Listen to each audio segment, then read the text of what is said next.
digital transformation in the pandemic and post-pandemic era. The global pandemic has rapidly accelerated the adoption of digital technologies, which has permanently transformed the way we do business today. The session will explore the impact of digital transformation, not only on business, but on customers and the workplace.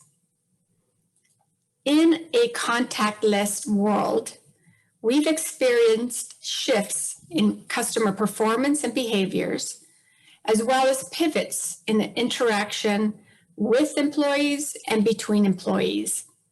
So where do things stand today? What risks are evolving that boards need to be talking about? And where do we go from here? Before we turn to the panel, joining me to launch the partnership with Intel is our LCDA member, Isaura Gaeta. She is Vice President, Security Research, Intel Product Assurance, and Security Engineer at Intel. Isaura. And we ask everyone to please mute yourself until we are call on you for input. But Isaura, Intel is a pioneer and one of the first Silicon Valley tech companies to deeply invest and execute a corporate-wide, multi-tiered effort to promote diversity.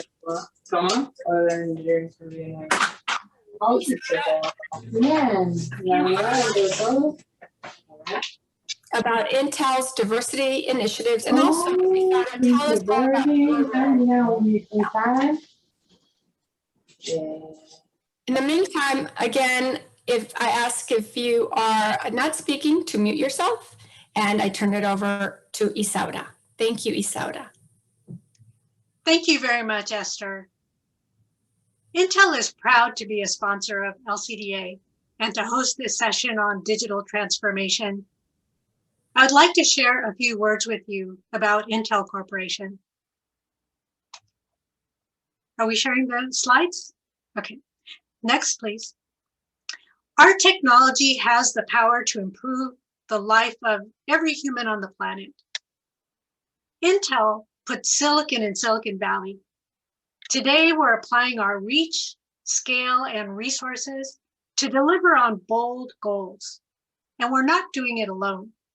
We work with our customers and galvanize the industry for positive impact. In partnership with our customers, we advance breakthrough technology and solutions in a variety of segments, from safe roads and autonomous driving to medical advancements powering AI and machine learning, to technology readiness in education, and much more. There's a driving need for exponentially more computing. Everything and every node around us is increasingly digital. The digitization of everything was markedly accelerated by COVID and has spurred innovation and new models of working, learning, interacting, and care. Technology is increasingly central to every aspect of human existence, and semiconductors are the foundation. Next. To describe our strategy in this new digital disruption period, these are the 4 superpowers our CEO calls out: cloud, connectivity fueled by 5G, artificial intelligence, and the intelligent edge, which are driving the rapid digital transformation of nearly every aspect of our lives. We're helping our customers capitalize on the fastest growing opportunities by positioning ourselves and our customers for growth. In this landscape of rapid digital disruption, Intel's technology and leadership products are more critical than ever. Next. Now, leading in the future means living up to our purpose, which is much bigger than the products we create. Intel's long-standing commitment to corporate responsibility and sustainability, built on a strong foundation of transparency, governance, and ethics, is deeply integrated throughout all aspects of our business. Our commitments to positive global impact include what we call our RISE goals. Responsible. Lead in advancing safety, wellness, and responsible business practices across our global manufacturing operations, our value chain, and beyond. Inclusive.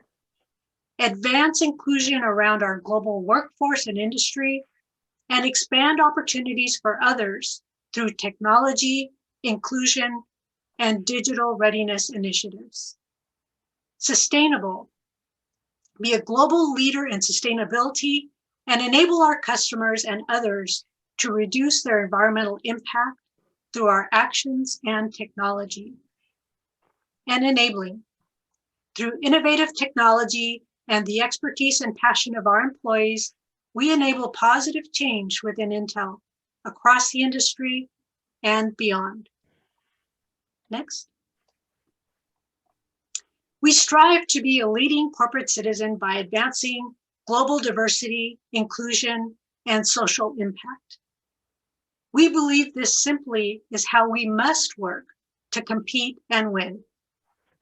Our strategy includes inclusive leadership and accountability, the 2030 RISE goals that I shared with you on the previous slide, integration of diversity, equity, and inclusion processes and systems in the way we work, and external leadership and impact. This is just one of the reasons why Intel is very excited to be here today. And now I'd like to introduce our moderator for this session, Adalio Sanchez. I've had the pleasure of knowing Adalio for several years, and I've really enjoyed our spirited discussions about semiconductors along the way. Adalio Sanchez is president of S Group Advisory and board member of ACI Worldwide and OVNET. He's an industry leader in information technology with specialties in hardware, software, and the semiconductor markets. And now I'd like to hand it over to Adalio. Gracias, Isadora, and good afternoon. Buenas tardes a todos. Thank you for joining us this afternoon. Well, look, clearly the pandemic has brought significant changes to our lives, and many have suffered immense losses, we all know. Loss of loved ones, loss of jobs, loss of livelihoods. At the same time, these challenges have driven immense changes on how we interact, how we learn, how we shop, and how we work. Even Elsa, my 88-year-old mother, mastered Zoom, even though she didn't even know how to use FaceTime. Who would have thought this just 15 months ago? The pandemic, as we all know, has driven a massive acceleration of transformation and the use of digital technologies. And that is creating huge implications to the companies we're all associated with and in the boardroom. The focus of this panel is to explore what's going on and what we, as board members, need to know. And more importantly, from a governance perspective, what questions to ask. We hope to provide you insights, best practices, and information to be more effective directors. So let's begin. Allow me please to introduce our distinguished panel. And as I introduce your name, please provide a 60-second overview of your background and your career. So let's start. Archie Deskus is our first panelist. She's Chief Information Officer of the Intel Corporation, and she's also a board member of Cognizant and East West Bank. Archie. Thank you, Adalio. It's a pleasure to be here with you this afternoon. As Adalio said, I'm the Chief Information Officer at Intel. I sit on the boards of Cognizant and East West Bank. 34 years into my career, and most of it has been about helping companies transform through the use of technology, creating new market opportunities. Great, thank you, and welcome, Archie. Next panelist is Jesus Mantas, who's Senior Managing Partner of IBM and board member of Biogen, and a good friend for many years. Jesus. Adalio, and everybody else, thank you for spending the afternoon with us. I was born and raised in Granada, which is a city in the south of Spain. Made the US my home in 1994, so I've been here for 28 years.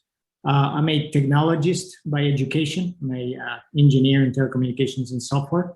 But the majority of my career has been in the application of technology to obtain business advantage. So my current day job is in charge of strategy, innovation, and corporate development for the services side, global business services of the IBM company. I serve in the board of Biogen, and that kind of aligns with my other passion, which is the intersection of technology and biology. Gracias, Jesus. Welcome. Next panelist is Rick Gomez, Executive Vice President and Chief Beverage and Food and Beverage Officer for the Target Corporation. Rick, welcome. Thank you, Adalio. It's great to be here. And my background's a little different. I really can't debate about semiconductors at all, but I can talk about consumer behavior and how consumer mindset has been shifting and how people are shopping differently. I lead Target's food and beverage business. It's about a $19 billion business, and it's really seen explosive growth as we've kind of navigated through the pandemic. It's a job I've been in just for a few months. Prior to that, I was running Target's e-commerce business and was the chief marketing officer. And most of my career has been in brand marketing, in the CPG space, PepsiCo, Miller Coors, and other big kind of CPG companies. But I'm thrilled to be here, so thank you. Welcome. Thank you very much for joining us. And last but not least, Roberto Medrano, CEO of Beachview Capital, board member of Leaf Labs, and he's also an advisor to a number of early stage companies. Roberto, please. You're on mute. The proverbial term of the modern age. Yeah, I'm Roberto Medrano, ex-refugee from Silicon Valley. I've been in probably 30 companies plus, mostly private companies and organizations, some of them nonprofit, mostly in the venture-backed for those. And my background really being CEO, president of a couple of companies in the Valley. I'm a technologist by training. I went to USC and MIT electrical engineering. So I'm deep in the tech, and I still deep in the tech. So when I'm bored, I ask deep questions about risks, about AI and multiple things like that I try to bring to the conversation. Welcome. Wonderful. Wonderful. Thank you for joining us. All right, so let's get going, everyone. So look, let's examine what's going on out there. What's the current state of play from a variety of different angles. First is the corporate perspective, the consumer lens, and of course, the technology dimension. You know, we've already heard the term digital transformation, digital. They're often bandied around. So let's start with the first question to the panelists. How do you define them? And more importantly, what are some examples of the fundamental changes that you're seeing going on out there in your particular spheres? So Jesus, I'm going to start with you because I know you spend a lot of time talking to corporate clients, right? And then the corporate world. So what do you see going on? How do you define this? And what's your perspective? I'd like to get everybody on a mindset as I answer this question, which is imagine that this pandemic would have happened 10 years ago, not a century ago, not decades ago, just 10 years ago. Just imagine there's been a massive devastation, human loss of life, economic loss that we're still going through. But imagine if technology wouldn't have been the lifeline that has been to keep the world running. And a lot of that technology really wasn't ready to do that just 10 years ago, right? So think about that. Could millions of people work remotely 10 years ago? Yeah, you know, some yes, but you know, the majority wouldn't. Would the systems have supported it? Would the process have supported it? You know, on the other side, you know, would mRNA, you know, a term that everybody's not very familiar with, you know, it was just in its infancy. It was just like a theory, right? So would we have a vaccine? So I think if you put that in context, you know, the first thing that I would say is technology has been a massive lifeline for corporations to continue to do the work that we do, to continue to feed people, for people to be able to order food and be able to have it delivered, in a way that has turned technology from an advantage to a core necessity, right? So that has been one big shift. And how that manifested is most big corporations have this concept of resilience, right? And you have a resilience plan and you have a disaster recovery plan, where technology is an important element of it. Well, now it has become kind of like the essential element of it, right? So for most of the pandemic, in most of the functions, you really couldn't do much of anything if you wouldn't do that. So a big elevation from what was probably a trend of increased relevance of technology. But, you know, as I would say, technology was a little bit like you know, if you have the equivalent of a rock band, you know, you have the rock band and you have like the, you know, all the people that go with the rock band, but they kind of like just get everything ready to actually be elevated to be playing the instrument in the rock band, and you're like at the center of it, right? So that has been a big shift that has created a lot of the implications in terms of the shift of budgets, the shift of jobs, right? So the jobs of chief technology officer, chief data officer, chief information officer have you know, a totally different meaning than they had before. And that's very, and that's going to sustain, right? So a lot of the adoption of that. I think the second thing that has been remarkable is, for the most part, the main blocker of most transformations, and that is true of also digital transformations, but any kind of like transformations, typically has been people's resistance to change. And for the first time in human history, I mean, you can go through civilization, we've never had a situation where, you know, over 1 billion people change their habits all at the same time, all in the same way, right? So, you know, as Rick will talk about it, is like, you know, the way consumers behaved overnight at an unprecedented scale changed. And companies had to change at that same pace and with that same scale to meet people where they would be and where they were. And all of that also involved technology. Just think of the, you know, 400% increase month to month from the first month to the second month of the pandemic on telehealth visits, you know? So every hospital had to go from like 3% of their touch points to 40% of their touch points with patients being telehealth visits, right? That's just like unprecedented. 40% online shopping to 80% online shopping, unprecedented. So those are the changes that I think the pandemic have brought, and many of them will be, you know, they may pull back a little bit, but you know what they say is you cannot unlearn what you've learned. So many of those are actually going to be sustained. Well said. You can't unlearn what you've already learned. And I think that's going to be the test of this year. How do you take all of this learning and take it to the next step? But I'll tell you, one of the persons that probably saw the biggest shift very quickly here and saw it from both sides is Rick and his business at Target, right? He saw, I know Target had a digital strategy that they were embarking upon, and I think they had to put it on overdrive. Rick? Yeah, absolutely. I mean, talk about shifts in behavior and attitudes. And, you know, I think working at Target at a mass retailer, I had the lucky opportunity to have a front row seat to that. And at the risk of bringing back bad memories, I'm going to kind of just share with you, if you remember the beginning of the pandemic, it was fascinating to watch how you saw these major shifts in shopping behavior. And if you remember the beginning of the pandemic, everybody wanted Clorox wipes, everybody wanted toilet paper, everyone was stocking up, and it was maxing out our supply chain, trying to get product to get these essential paper goods. And then you saw everyone shift, and they were worried about comfort food. They were worried about frozen pizza and soup, and we were struggling to keep all that product on shelves. And then you saw this shift of like, oh my gosh, my kids are going to be home. And we couldn't keep board games and electronics and backyard toys. And then you saw this last shift of like, oh my gosh, I'm working from home.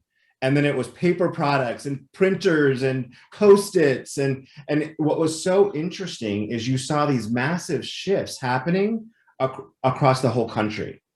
But what was really interesting to me is when you dug a little bit deeper, people's emotions were all over the place. And we talk about technology and data and how we leverage it. One of the things that I love about how we think about it at Target is the intersection of technology and humanity. And we really had to leverage new techniques to keep our finger on the pulse with how our guest was feeling. So we started to realize that, in any given week, there are people who are scared, who are nervous, people who are frustrated and angry. There were people who were grateful and enjoying time with their family. And these emotions were kind of up and down all throughout the pandemic. So we came to the conclusion that we needed to have digital immersions going on. We need to be having digital focus groups. We need quantitative studies. We were getting research every day on guest sentiment across the country. And then on a weekly basis, sharing it with our leadership team and with our board. And, we can talk about the e-commerce business later, but the point I really wanted to make was when you're going through any kind of crisis or transformation or change, just the importance of really understanding where we call it our guest, but where your consumer or your customer is at and what their mindset and their sentiment is. And I think, we talk about the role of the directors, and I think that there was this real recognition that we needed to be guest centric, and we needed to leverage new techniques to have our finger on the pulse so that we weren't putting marketing out into the marketplace that was not relevant or insensitive or tone deaf. And so I just wanted to make that point of people's behaviors we saw change. And we can talk about that in the shift to digital, but what was really fascinating was how do you leverage technology to understand how people are feeling? And speaking of that, right, Archie, at all of this shifting and all this new technology and adoption and growth, and it all falls on your desk as a CIO, correct? Because everybody wants everything now that all of a sudden they didn't want 2 years ago or a year, even 6 months ago. So what's your perspective from the CIO's office having to implement all these technologies at a breakneck pace? And oh, by the way, let me ask you a question to add to that conversation. Do you see this as innovation or do you see this as acceleration? Yeah, so, look, I would add, to Jesus and Rick's comments, right? The world's changed. And I think as we, have gone through the crisis, initially, the initial crisis and, how do we protect our employees and how do we stay operational, created one set of technology challenges, right? But as we had that extended period, we saw lots of opportunities on digital transformation acceleration, out of necessity that we honestly wouldn't have done in years, right? And in most of our companies, we would have been much slower at it. And so, from this seat, it's really been, a lot of it has been about acceleration, right? How do you really accelerate some of the things that you were doing? How do you validate your, your strategy? Some of our strategies have shifted, right? From pre-pandemic to where we are today. So, I'd say to you at the start, we pretty much went into lockdown, just about over a weekend, I would say, right? The company thought, maybe we'd have a little bit more time. So taking 110,000 plus employees, a massive ecosystem of partners and suppliers, and how does everybody work remotely, come Monday morning? That's question number one. And I think those that were positioned well were companies that were already doing it. In our case, about half of our workforce was already working or had the capability to work remotely. So it wasn't that hard to burst in the cloud and over a weekend build up that capacity. But then quickly came how are we going to do our manufacturing operations remotely, right? So had things like we were experimenting with HoloLens and how do you remotely monitor and work with equipment. Well, it's not a POC anymore, right? Real time, you need to be able to, get those types of technologies working and working, rather fast so that, your operations isn't impacted. In Intel's case, we had, burgeoning demand. As you heard, with Jesus, Rick, Israr talking about, how consumer behavior, changed with telemedicine, education, you name it, just about every business. It's about more fast, right? We weren't having the conversation about, do you have budget approval? It's like, if I don't make these pivots, my business may not survive. We may not come out of this, right? And so for Intel and for others, right, it really was about how do we quickly react? The demand was incredibly strong. How do we get the supply? How do we, increase? During this time frame, we expanded, right, our manufacturing footprint. We're standing up new factories when most of our workforce is remote. So, those, I'd say those are some of the challenges. From a CIO perspective, I think the biggest thing is, the budget question became secondary, right? We weren't arguing about, can we fund it? What should we fund? It's about, how can you parallel track lots of things, accelerate, move fast. And oh, by the way, some of this, I think some of these trends, there's a question on, will it stick for the longer term? Is there a stickiness? Will it shift? And how do we support, a much more dynamic environment than I think we'd had been. The other piece, and I think Rick alluded to this a little bit, the employee side. We've, as companies, I think we've never had to care so much about the whole employee, right? It's not just about, hey, the work that you're here to perform, but everything from, in the IT space, even your home network. I can't just say, hey, the last mile, that's your problem, right? I have to care about making that person incredibly productive. Their healthcare, are they sick? If they're sick, how do we, get, medical attention? How do we, help with vaccinations? And so, mental health, and the list just goes on. And so I think that's the other aspect, I think, from a technology perspective, is we've had to work on, things even for employees that, candidly, I don't think were necessarily on our agenda, when we entered the crisis. Well said. So as Jesus said, you can't unlearn what you've already learned, right? So to your point on moving forward, you got to move forward. This is all now on top of all the changes.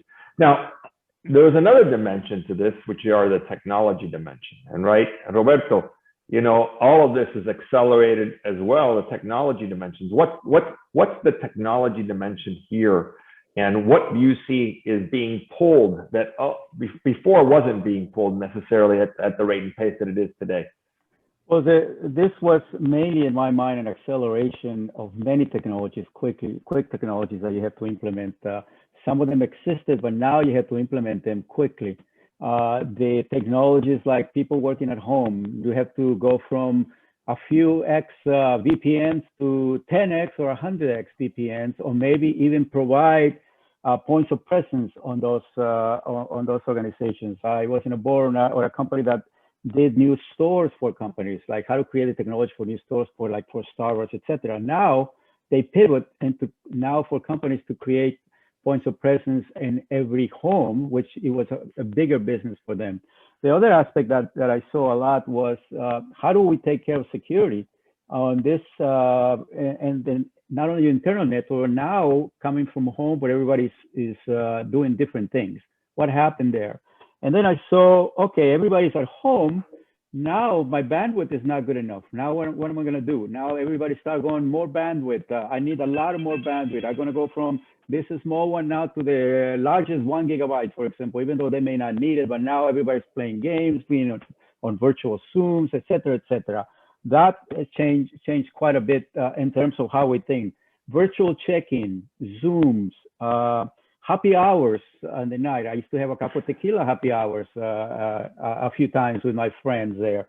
Or how do you connect with people in collaboration? The collaboration aspects, especially for a lot of people in Silicon Valley, had the idea that you got to be next to each other, right? But other companies, they wanted to be remote, and they've been able to work remote with Slack, Teams, Google Docs, all these other applications that maybe of other companies were not as familiar with, and they had to be familiar. Classrooms had to become very adept to teach over Zooms or Meets or whatever. A lot of people had to do a lot of Meets.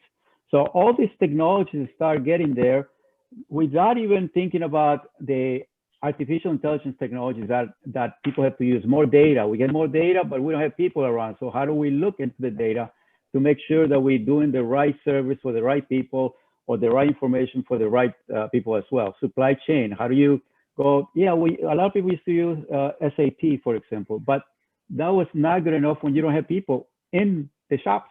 So what do you do then? So all these technologies are now in place, and I think many of them will continue to be used over time. So you touched on something, all of this rapid adoption of new technology, new methods, new approaches to deal with the new world brings up a series of other issues, from cyber to privacy to models gone awry. So as custodians of shareholder value, which is what we as board members are all about, right? What are the risks that are evolving from this acceleration, and what do board members need to know? So I like to at least start with the conversation in terms of the world is technology now. So everything has technology underneath. So if us as board members do not know certain level of technology, you don't have to be the deep experts, because every company have very deep experts in their company. But now you have to learn to ask the right questions for the right people. If there's privacy, what are the right questions you should ask? Is the cybersecurity and ransomware, what are the right questions you should ask in the board meeting to the leadership so you can drive some good outcome? And I can go on and on with AI, with ML, with e-commerce, et cetera, et cetera. But what are the questions you should ask to provide value at the board meetings? So I'm going to come back to you, because I know that you have your list. You're like David Letterman had all the lists. I think you have the list, and I think you can share them with the team in a minute. But I'm going to go back. I'm going to go to Archie next. Archie, what's the implications of all this? Yeah, look, I think, last year was, just an incredible year from a cybersecurity perspective. I'm on a board where we actually did have a ransomware attack.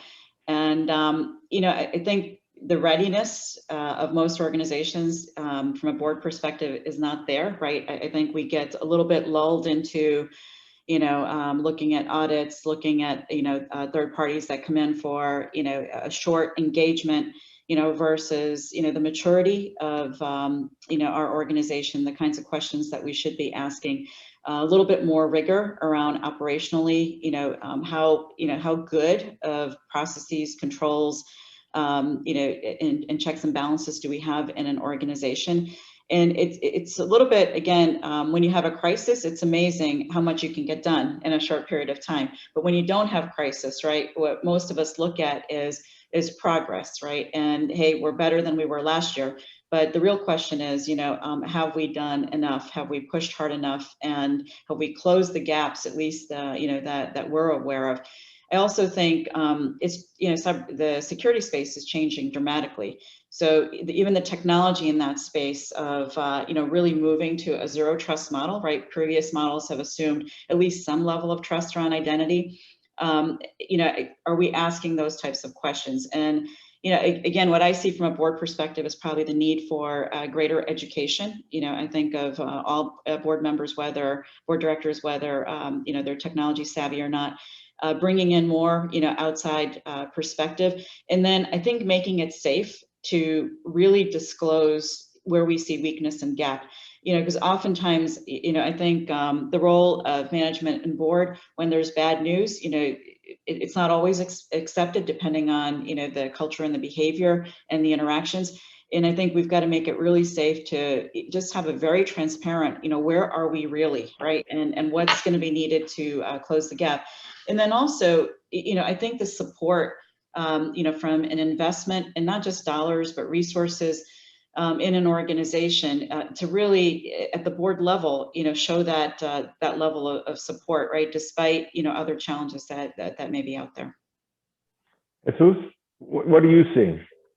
And what are some best practices? Because at the end of the day, as Archie mentioned, there's not a day now. It used to be when you saw a cyber attack, it was a big deal. It was in the newspaper. Now it happens every day. So you kind of become numb to it, right? But it's for a company, you can't be numb to it. What are the best practices that you're seeing in terms of all of this around risk, around cyber, around privacy, and all these new issues that have really been, exploded really by by the advancements that we've got going on today with all the digital technology being used everywhere and PCs being used everywhere, sometimes for gaming, sometimes beyond the business world.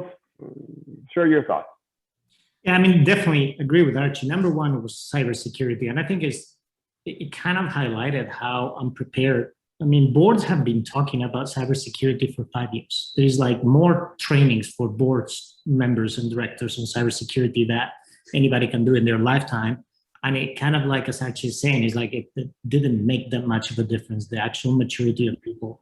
Combine that with the surface of attack was multiplied times 1,000, right? When you basically take your entire population and yet you just kind of like tend them. I mean, think about that.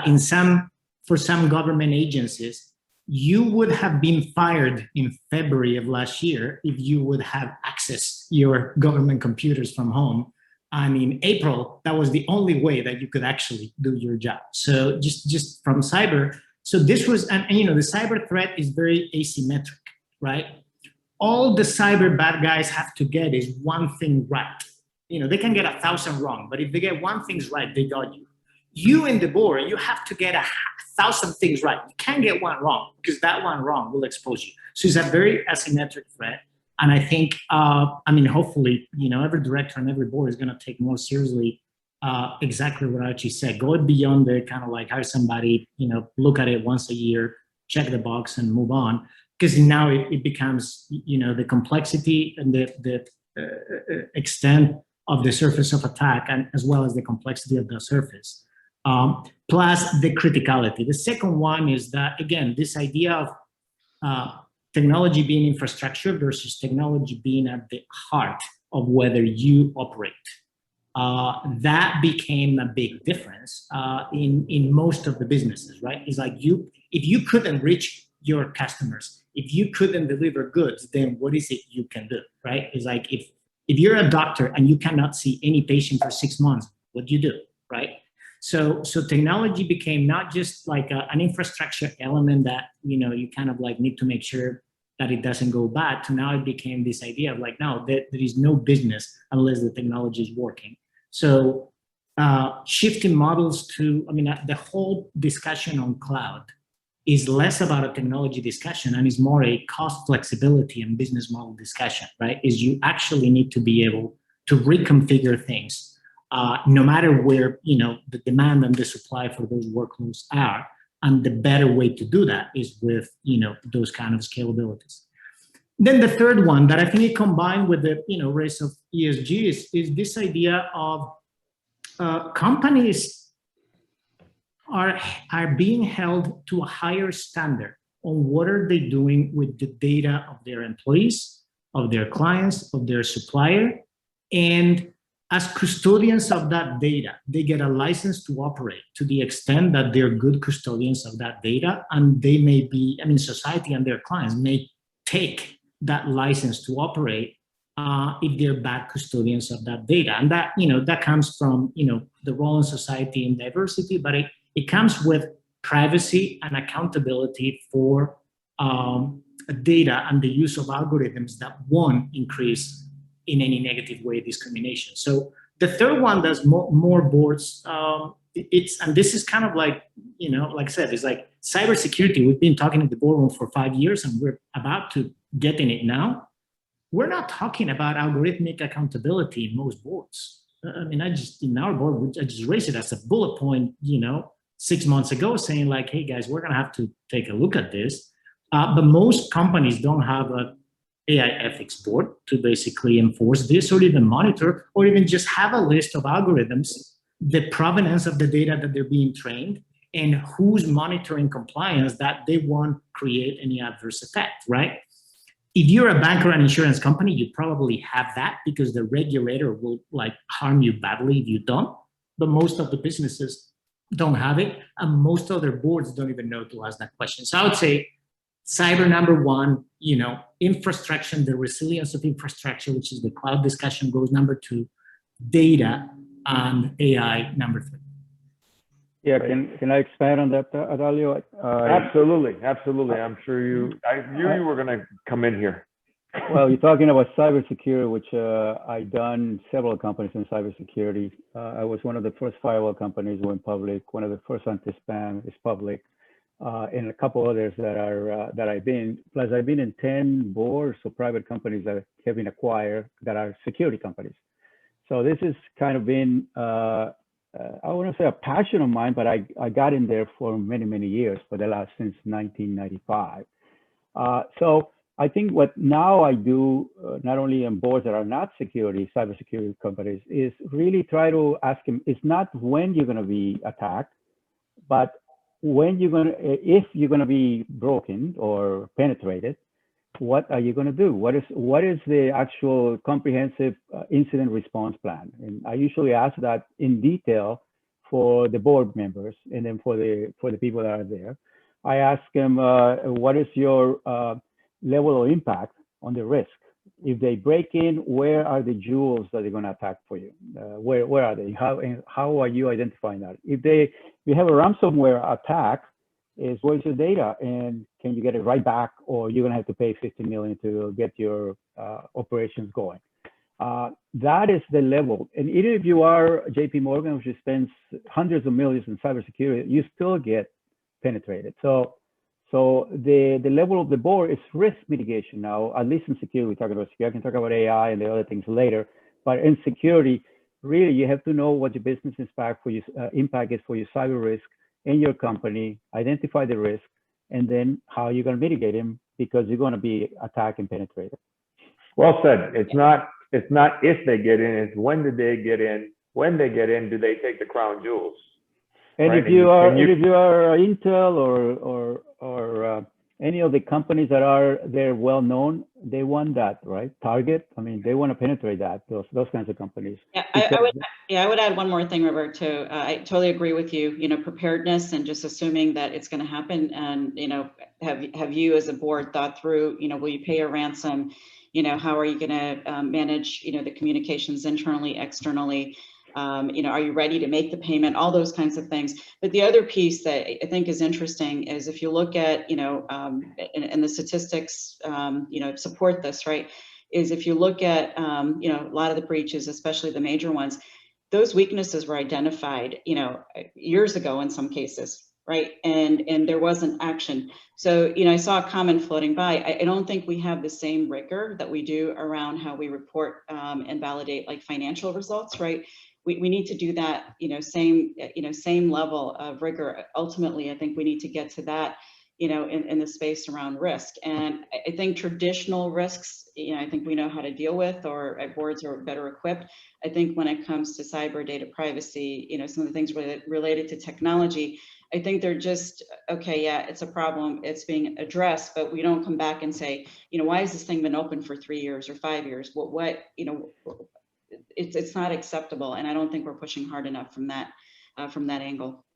And the other angle that like Adalio says, I have a top 10. One of the things that I ask boards is, at what level of incidents during the week or the day or the week or the month should you be notified, or the executive leadership should notify? Because sometimes the vice president or C-levels don't even know that. So at what level do you do identification? No different than in an accounting charge, you got to be notified the executive or the boards. So, Rick, I'm going to come to you now. Yeah, can I just jump in for a second? I would love to. Because maybe it's just a little bit of a real world example. And I agree with everything that Roberto and Archie are saying. I think it's really hard to build risk management capability in the middle of a crisis. And so being proactive is really important. And I don't know if we had the benefit of this, but we had a very high profile credit card breach back in 2013, one of the first, and this was before it was one of many. It was a big deal. And I think it really exposed a lot that we had not thought through and we were not prepared to deal with. And there is sort of the checks and balances, and there's the tech solutions that we need, but there's also how, from an operating model, are you going to handle that? How is the C-suite going to come together and deal with this crisis? And so we built out a risk management capability, and we now have every quarter, we have a war games exercise. We don't know what it will be. It can be employee activism. It can be cybersecurity. It could be Who knows what, it could be a shooter in a store. It could be, and we actually work it out for that day as a C-suite. And then we debrief what worked, what didn't work. Are we aligned on when to engage the board, when not to engage the board? Where's media involved and not involved? When are we giving a statement or not? How are we talking to the team members? And that's something that we do quarterly, and then we get better at it. What we did, which I thought was really fascinating a few months ago, is we actually had the board go through that. And it was really interesting because I think the board, what it did is it created a level of empathy between the C-suite, the operating team, and the board. And so then we got alignment on when do you engage the board and those kinds of things. We have incidents that happen all the time. The question is, when is it big enough that you engage the board? And it was just, I think it's a good capability to do. So I just thought I would share that. Rick, thank you for sharing that. I'll tell you that to me is a best practice. We live in a world today, and you brought up some of the examples that could happen in the store, et cetera. By the way, it happened today in a public store down here in East Coast of Florida, right? That's in the news today.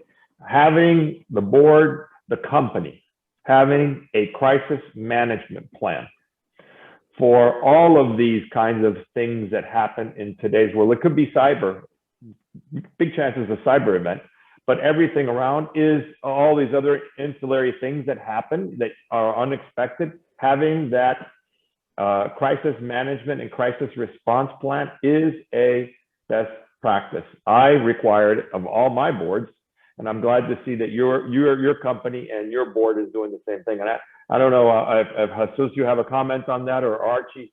We have the same. We have the same, and then actually it predates even the recent events, right? I mean, it goes back to SARS and some of the things historically.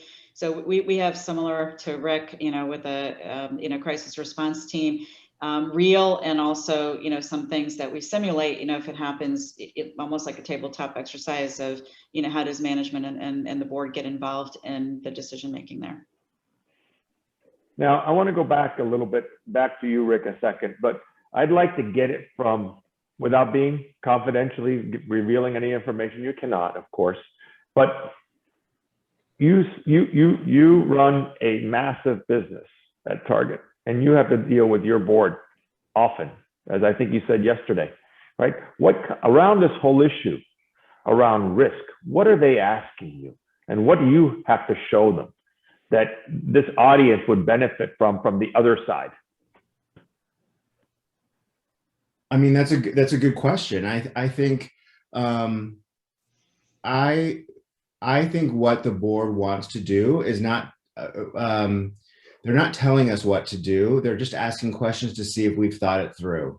And I think their expectation of us is that the blinders are off and that we're thinking through a lot of different scenarios of what could happen and that we're prepared for that. We do at every board meeting, we do talk about a technology update. We do talk about when we've had outages. We're very transparent with the board on where we are and what worked and what didn't work. And I think that's really important, is to have a really honest, transparent conversation with the board. If I think you're going to the board and saying everything is great, don't worry about it, I think that's when you start to lose credibility.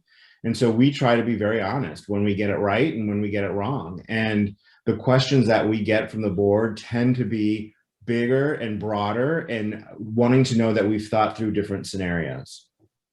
So this is a lesson for all of us as board members. Great boards ask lots of questions. And speaking of questions, drum roll now for the top 10 list.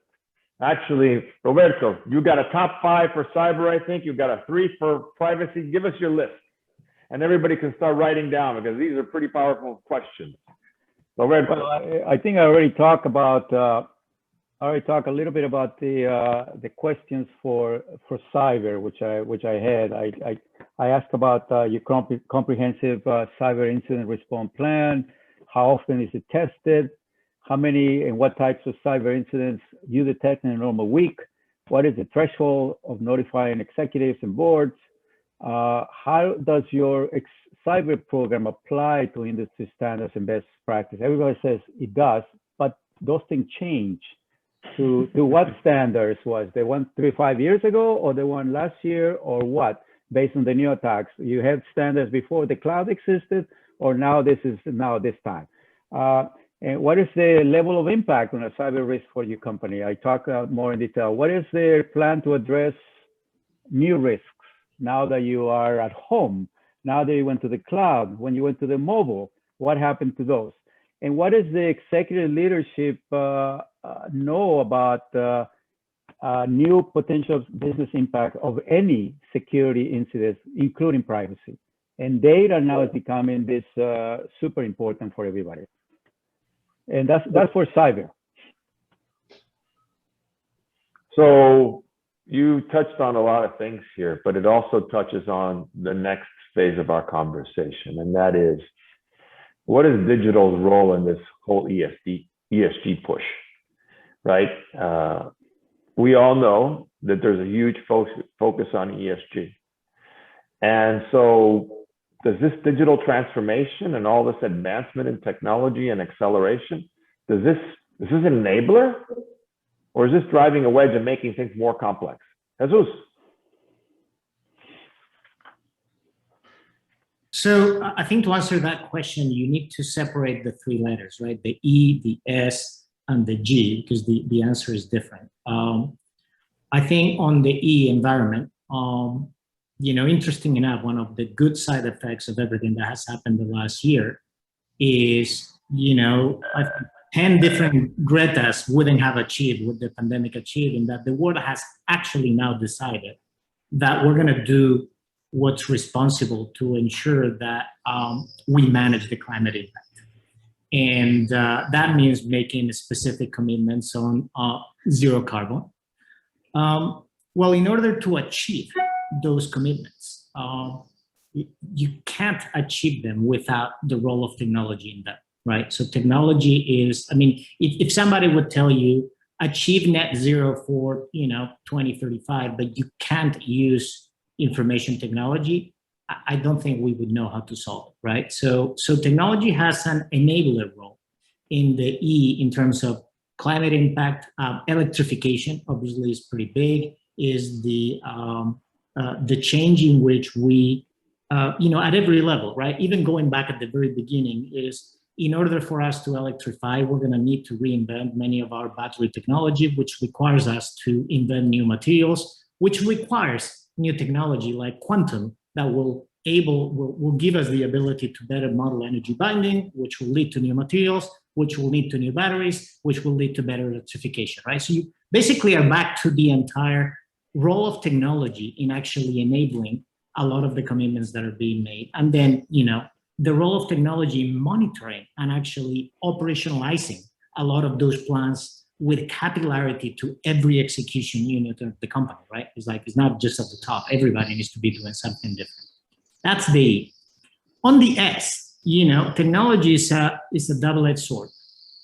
Technology, if we're not good custodians of the technology being introduced, can amplify the differences between the haves and have-nots, right? So it can actually further create more disparity in the world because technology is not equally distributed. It's not equally distributed among races or among countries or among, economic status. So on one side, we need to be, especially some of us technology companies, very good stewards and understand that a technology that creates, more disparity will eventually not solve the problem and create more problems. So technology needs to be introduced in a way in which it solves diversity problems, it doesn't enhance them, right? So that's one element of it. I think the other element of it is, especially anybody that is every company now is becoming a technology company. You have to make sure that the people working with technology reflect the diverse reality of the environments that they operate. Because if you don't have diversity in the people that are training data models or capturing data or implementing AI or doing any kind of other application of technology, you may miss something. You may be discriminating and creating adverse effects down the road, not intentionally, right? So it's not being done intentionally, but accidentally, because the diversity of the team that created that technology couldn't actually envision those impacts. So In the S side of it, I think it's really important that we continue to amplify diversity in the teams and the people that are working on technology, so that technology will work and decrease, not magnify, the diversity issues that we have in the markets that we serve. Yes, some questions like this are very complex. For example, let's say Target decides to take cryptocurrency as payment, Bitcoin. And okay, somebody makes this argument at the board, we're going to accept now Bitcoin, but Bitcoin environmental wise is pretty bad. It's very bad in terms of consuming so much energy for not really a usable purpose at the moment. And all the cryptocurrencies are the same. So if the board don't understand the relation between cryptocurrencies to blockchain and cannot ask the questions, it's going to be a difficult conversation for some people to say, yeah, we're going to go there. They just don't understand how bad the environment is. And the social side, sometimes I have 2 development factories in South and Central America that develop products for large companies and small companies. If you want to create more social jobs for people, you should be hiring those people to do some work for you and create better jobs in South and Central America, for example. That's part of the social for any technology development that you're doing. That's doing something good for the world, etc. So it's a very complex issue to talk about ESG without looking at all the connections that may exist. So, Rick, so from an ESG perspective, what do you, and you obviously have a huge customer set that is very diverse, and that's also your employee base. How do you deal with all this right now with this whole ESG push and all this technology? How does this all intersect, and what do you have to worry about as an operator and then reporting to your board? Yeah, I mean, it's such a relevant topic. We had our board meeting yesterday and we devoted quite a bit of time to this very topic. And I think where we were netting out is there is an expectation of any big company, every company, that you are going to have ESG commitments, that you are going to be transparent about them. You're going to measure progress against them. And they're going to be aspirational. And so, you know, we are talking about what are our goals for 2030, 2040, 2050. We don't have line of sight on how we're going to achieve those goals unless we have a technology breakthrough. So to me, it's an enabler, but it's critical is how I would describe it, because just kind of incremental changes are not going to enable us to get to what our big goals are. And those big goals are, there's expectation from investors, from team members, from board that we will have big aspirational goals. So, you know, it's, I think what the conversation that we had with the board was make sure you've got specific goals, they're measurable goals, and they're aspirational goals. And we don't have to know how we're going to deliver on them now, but we've got to figure that out over the next 10 years. Right. Archie? Yeah, you know, I would say, look, big focus right now in all of the companies that I'm dealing with, but without regulations and requirements in place, right? I think companies are trying to figure out where they want to be on the spectrum in terms of, do you want to go big, bold? Do you want to be trailing? You know, and also, how do you think about disclosure, right? Without naming companies, you know, I have one that wants to be very bold, has been very bold, even without ESG focus, you know, around things like diversity. But then, you know, I have others that I'm dealing with where it's let's do the minimal until we see, you know, what the direction is. Don't overcommit. So I think you're seeing a wide range of spectrum when it comes to the technology and the digital side. You know, I do believe, you know, I agree with a lot of the comments, but I do think that digital has the power to accelerate a lot of the ESG, you know, goals and targets that we're going after. You know, I think technology can help, you know, with environmental impacts, tracking ethics and supply chains, you know, looking at, you know, potential biases in you know, our in our organizations. So there's lots of ways I think that technology can help. You know, as usual, there's downsides without the guardrails and the frameworks for how you're, you know, utilizing it and deploying a lot of this. But I do think it will evolve, right? And I think we'll get to maybe more consistency a few years out on how companies are thinking about this, reporting out on it. But it is, a big area of interest, right? The past couple of years. Hey, Yeah, so Artie, I'm gonna just build on what you said because I think it's a really good point, and strategy is just as much of what you're going to do versus what you're not going to do. And I think in the world of ESG, it's not so much are you going to go bold or not go bold. It's like what makes sense for your business. And so the conversation that we're having is within the ESG space, you can't chase everything. And so you got to figure out what makes sense for your business model, for what's important to your investors and your team members. So I do think it's a very nuanced conversation about where are you going to just meet the threshold, and then where do you really want to lead and stand out? And that's strategy, and that's the conversation that we're having with the board. Yeah, I think the other area that I value, you didn't ask, but I guess I'll volunteer, is some of this, to do them right, they require public-private partnerships. So, think about that. I'm right now sitting in Austin, Texas, right? And literally an hour and a half drive from here. I am in farmland, rural Texas. And many of those people, even though there is telemedicine available, they don't really use telemedicine. They don't actually have access to reliable internet. And I'm not telling you that this is some country in, Central America or some country in, South Central Africa. This is like an hour and a half drive on my, elegant car from Austin, Texas. And recently, just a doctor from here, my ass, because she's actually creating a nonprofit to say, I'm going to solve that problem. I'm going to figure out how am I going to get high-speed internet to all of these farmlands. We're figuring out, 5G is a great technology to do that.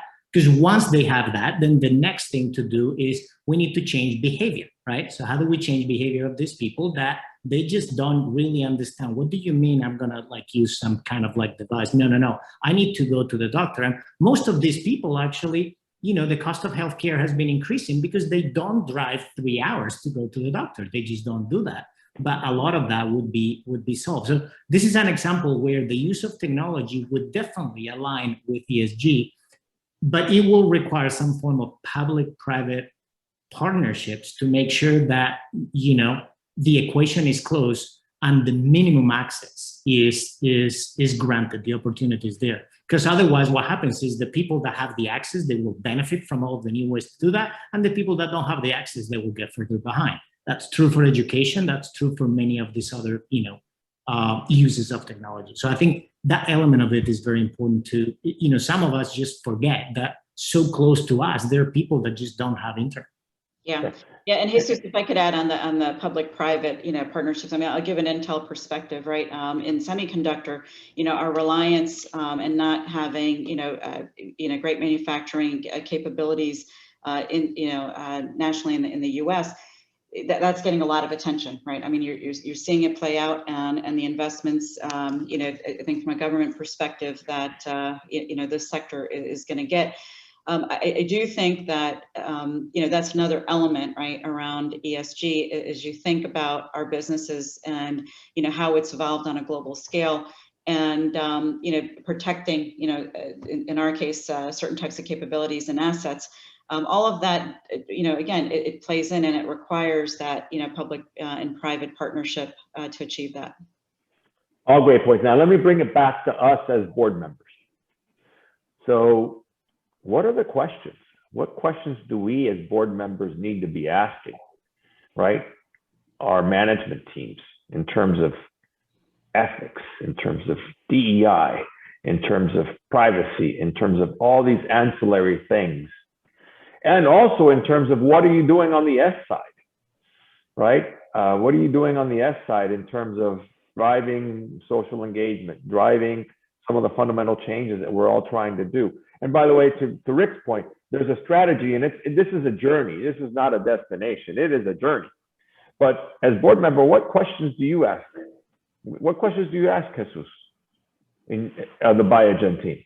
I think I ask questions, and frankly, our investors are being very vocal, asking these questions as well. So they're becoming activists in the whole subject. I think our investors are saying either you're going to ask the questions or we're going to vote you out and get somebody in that is going to ask the questions, right? And that is happening at in topics that, 2 years ago wouldn't think about it. But just look at ExxonMobil just in the last week, right? Exactly, right? So, I mean, we would have all said that's impossible 2 years ago.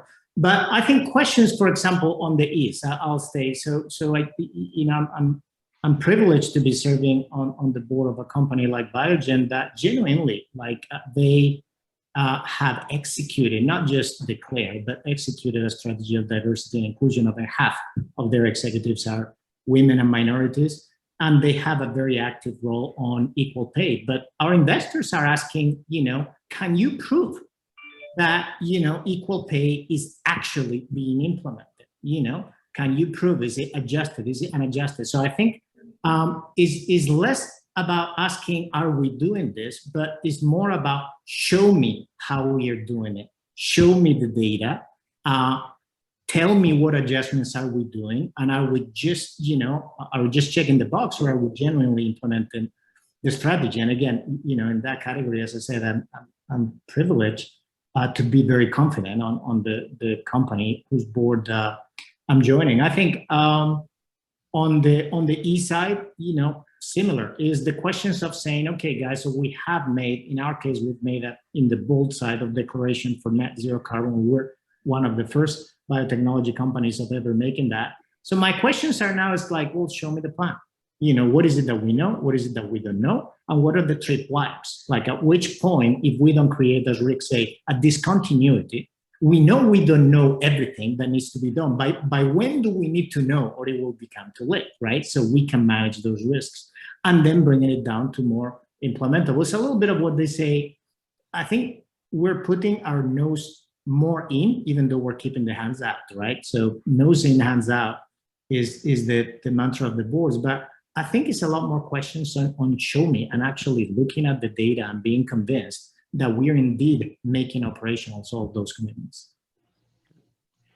Archie, what are your questions? What questions are you asking the Cognizant board, the East-West board? Yeah, look, rather than go into individual questions, because I think we could spend a lot of time on it, I try to think about it like Jesus, look, investors are asking, and so are our customers, right? In terms of, where we are, how we think, if our disclosures don't line up with their expectations, there's definitely, a push there. I think just from a competitive nature, I think we'll see some of us under pressure, to do better and to do more and to move faster. But I tried to think about it, from a board perspective, and Rick alluded to it earlier, right? I mean, boards are there, right?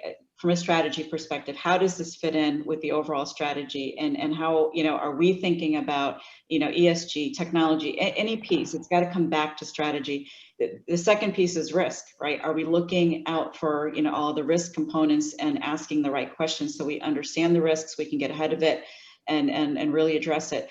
And the last piece, which we really haven't talked about a lot yet, is around the talent and talent for the future, right? This is a big area right now.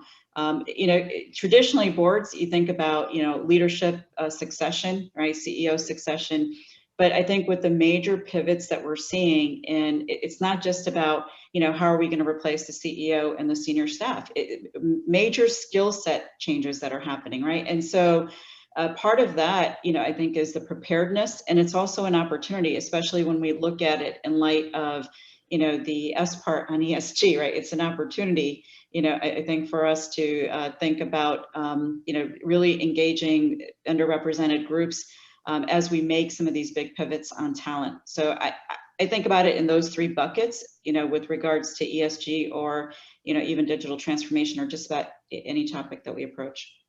Yeah, let me make a couple of comments here, because I think you touched on the topic of talent, right? I think there's two talent things going on right now that are quite interesting in the domain, right, in the marketplace. One is obviously the lack of talent. But, there was an article from KPMG recently on the COVID-19's disproportionate impact on diverse employee populations, right? And as you know, many of you who attended about this time last year, we had a session on the subject as it pertains to how the Hispanic population was impacted, right? Well, now in reality is companies are starting to adjust their talent strategies, because some of these hardest hit communities,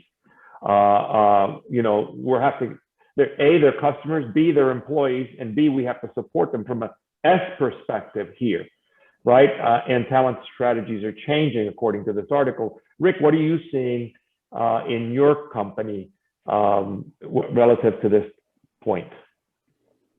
I mean, a couple thoughts. I think the inequities have been there for a long time. And I think what the pandemic has just done is shown a light on it even more. And I think not just the pandemic, but a lot of the murder of George Floyd and a lot of other events that have happened over the last 18 months, I think is just shining a light on it. And I think from my perspective, ESG can't be ancillary. It has to be incorporated into your business strategy. DE&I is not something on the side that HR takes care of. It has to be something that's built into the business, the culture, the go-to-market. And it's all under the premise that we will be a better, more competitive company if we are delivering on this. So it's very front and center for us. We've been very public about commitments that we're making from a representation perspective, from a supplier investment perspective. And it's it's something that we've been bold about our commitments, and we've got to deliver on it. Our team members won't have it any other way, quite frankly. I think you hit on something that I think is a great and outstanding point, and I'm going to expand it beyond this. Right? DEI is not the HR leaders, the CHRO's responsibility. It's everybody from the CEO and the C-suite down. Cybersecurity is not the CIO's responsibility, because as we all know now, the biggest cause of cyber is somebody hitting a link on a phishing expedition, right? And infecting the entire company, etc. So all of these topics around ESG, and I think, Rick, thank you for reminding me that it is not a functional problem. It is a company problem. It is a CEO problem, and the upper echelon and the best practice is how they take on the senior leadership team as an entire team, take on these issues and take the appropriate actions function by function, because at the end of the day, that's how it happens. So thank you for making that wonderful point. And I think if you're on the board, you have to continuously asking how improvements you've been made in your corporation for having senior leadership that are women and diversity as well. There's currently companies with the Spanish names that don't even have a Latino in their board, right? So how can that happen? And they're selling a lot to the Latino community. So it's just simple things that nobody's asking those questions for some reason. If you are a technology company that can provide technology to underserved communities, you can use that. If you're like a Salesforce with a percentage of your profits and percentage of your stock goes to a donation to donate that stuff, why is the board not asking to do the same in your own company where you're on the board as well? All those are questions that somebody should be asking at the board level, and try to figure out how can we improve on this level and not just have a talk, so to speak, or a PR line. I'd like to add one more. Yeah, I'd like to add one more thought to Roberto. Look, I think a lot of the points have already been made, but the one more thing I would add is the accountability, right? Because I think a lot of times we talk about it and we say we have great intentions, but I don't think we have the same level of accountability around this as we do around financial performance, as an example. And so I think that boards do need to have maybe a greater perspective on that accountability point. I think if you have a measurement, you will measure it over time. If you have 0 directors of diverse background, you have to measure. If you have senior executives that you have only 1 woman or 1 Latino or 1 Black, etc., you will continue to measure that. If you measure it, you see if you're improving.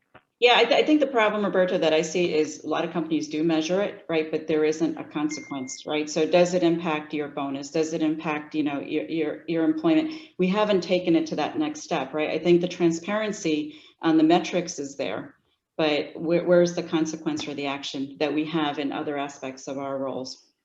And I think that's a very good point, Archie, and thank you for bringing that back down, because look, in all the companies that I serve in now, and I'm chair of 2 comp committees, there's an ESG component in the short-term incentive that I've put in for this year. And I would encourage all of you who are sitting on boards and sitting on committees, ask why, to the accountability point. Are there metrics around ESG that are important to the future of the company, to your constituencies, your employees, et cetera? And by the way, to our Latino community as well, right? Because obviously, as we all know, we've got work to do. And it's incumbent upon us as leaders to drive that flag, to carry that flag, to light up that torch and drive the right behaviors. So with that, thank you, panel. Let me now open it up in the last few minutes to the rest of the audience to ask your questions. I know the chat has been active, but I haven't seen a lot of questions. But I would now ask the audience to ask our distinguished panelists your specific question. David. Hola, Dalio. Hola. No te reconocí con la barba. Listen, great discussion. Thank you very much to the panelists and moderator and to Esther for setting this up, and LCDA. As I listen to this, the key thing that I think about is that, when we think of the subjects that we've been talking about, all the different kinds of risks, cybersecurity, et cetera, even with the breaches that have occurred, very public, et cetera, the fact of the matter is that it's still the case that when the CIO gets in front of the board and asks for the investments necessary, they have the ROI discussion and they're generally turned down. And it's a fact of the matter is that most corporations are not facing this risk until they are actually impacted. That's just a fact. And really the point that I wanted to make about this is that as you said earlier, it's not just the CIO who's responsible for cybersecurity, but I think the CIO needs an ally on the board, somebody on the board who has the functional expertise to be able to back them up and force the board to and the senior leadership team, as Jesus said, more noses in, less fingers out, hands out. I think that it's really incumbent to make sure that we're following, the LCDA mandate to get more of us on boards. And when I think of diversity, obviously diversity means gender diversity, it means diversity of heritage and all that, but it also means diversity of thought and diversity of function. And so many boards are so overrepresented by the finance function and the CEO function that that they're missing that real debate internally around things like IT and other functions. And so many of us that are qualified to be on these boards bring that functional expertise that if it isn't highlighted, that level of diversity is not highlighted, we will continue to face this underrepresentation on the board of that function. Any comments by the panelists? Maybe just some observations, right? I agree with your comments. I think that there needs to be more of that capability skill set on the boards. But I would say that there's a couple of things, right? I think it's also on CIOs and CISOs to bring a risk-based conversation and not just I need a blank check, right? Oftentimes I think their ability to deliver is hampered with, here's, all the things that are wrong or all the gaps that I need to close versus, really putting it into layman business terms about the risk to the company. And so I think to the extent that, leaders can do that, that are, I'll say stronger in technology, it will change the conversation on the investment side. And then I'd say, from the board perspective, I think it's changing, right? But I would say that for the board to be, more open to bringing a technologist and not a CEO or a CFO type technologists need to be broader, right? You can't just go in there and, I'm the IT or the security expert, right? You've got to be able to participate in broader discussions. And I think that's been some of the challenge, right? Is, yeah, cyber is important, but it's one aspect of risk, right? And then there's strategy, and then there's, talent and all these other topics, right? So I think we just need to, I think as we think about a lot of, our next steps and what we maybe aspire to, I'd encourage people to think about, if you want to be a board member and you're in technology, how can you be broader than just bringing the technology component? If you're in an operating role and you want to be more effective, with the board on, getting your agenda and funding and things like that, try to put it more into a business context. Right. And I would add, I think those are excellent points, Archie. And the other point I'd add is if I'm in the boardroom and I see a CEO, a CIO as a lame duck, as a lame person trying to get money here, and the management team hasn't really vetted that themselves, and there's a different problem there, David. There should be, to me, the CIO is a component of a business solution, a business problem that they're trying to solve. And so, to me, the leadership there has to step up and say, look, this is important for me, versus just parading a CIO in for a few dollars, right? That doesn't work. So at the end of the day, what's the strategy? What's in context to this? And then this thing will fly through, right? So I think that's another incumbency here. But in the last point I'd make to you is CIOs do partner with the audit committee.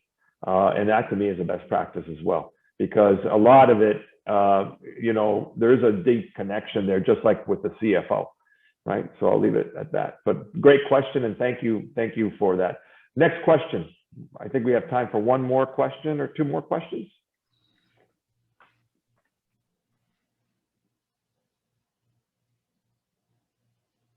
Quiet group, or am I missing the? There's so many screens here. It's hard to find who's speaking here. No one else? You were very thorough, Dalio. Yeah, not quite so thorough. I hope we didn't bore people, but I'm sure we didn't. Yeah. So look, I want to let me try to wrap this up. This has been a terrific discussion, and I hope you've enjoyed it as much as I have.